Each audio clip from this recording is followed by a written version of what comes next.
C'est un comptage de l'agence France Presse, un chiffre qui illustre l'explosion de l'épidémie sur toute la planète.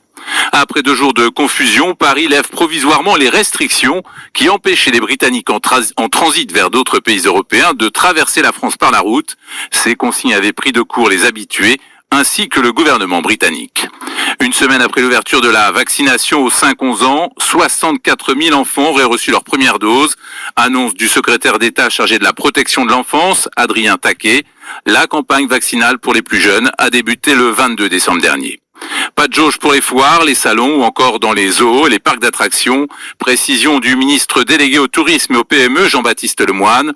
En revanche, le protocole sanitaire sera renforcé, notamment avec la mise en place de voies de circulation dans ces grands événements.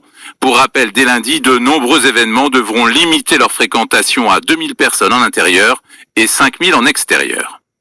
Des meetings aussi avec jauge et passe sanitaire pour la candidate LR à la présidentielle.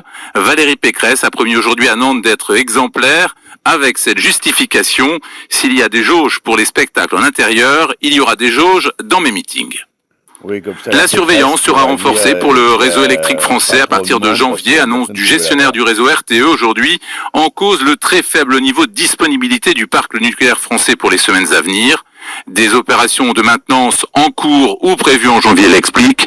Ces opérations n'avaient pas pu avoir lieu en 2020 à cause du confinement. C'est le 102e féminicide qu'on déplore en France en un an à Besançon.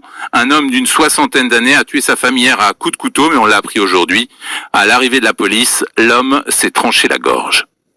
À l'étranger, tentative d'apaisement entre Washington et Moscou à quelques heures d'un entretien téléphonique ce soir à 21h30 entre Joe Biden et Vladimir Poutine.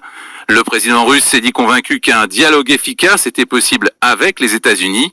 Reste que le dossier ukrainien qui sera abordé ce soir est particulièrement sensible. Washington s'inquiète de la présence massive de soldats russes à la frontière ukrainienne. En sport, le prochain tour de la Coupe de France de football, compliqué par le Covid. 21 joueurs des Girondins de... On se croirait retourner au temps de la guerre froide. Là. C'est mauvaise nouvelle sur mauvaise nouvelle. Hein. La révolution est pour bientôt. Je vous l'annonce.